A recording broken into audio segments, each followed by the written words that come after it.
localization class tend to become project managers and localizers and helping other students deal with the technology, both the Erasmus and our own students. But I think the question of usability is very important. If students are not comfortable with technology, it can be very frustrating for everybody. Yeah,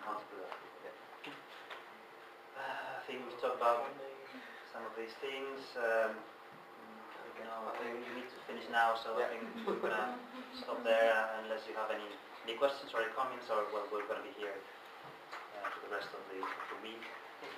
So we can comment anything, any comments you have, or any questions, or any suggestions. We're very happy to hear you, what you have to say, and anything that may be useful, or any cooperation agreements that you may throw at us.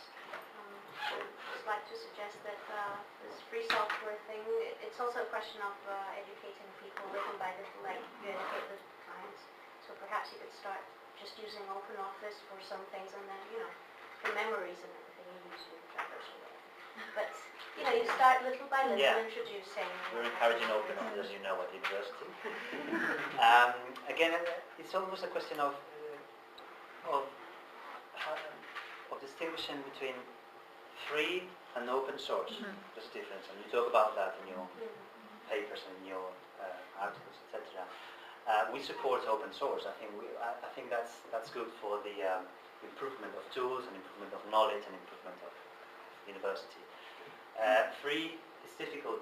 I think it's difficult to sell to give things away for free if you've had a lot of people working into that. You've put a lot of time, effort, and knowledge into that. So one thing is open source. I'm totally for open source. We can learn from others, and if I believe if I write an article that is interesting, or I have an online course, for instance, and I don't like to shut the door to that open course to people who might use it and who might, as long as that person doesn't say they are the author of that course that I produced, they can use it and they can change it, modify it, and they can improve it. And I think that's the spirit of open source, and I'm totally for it. Another question is, should it be free? Is it free, but we don't have support for the tool?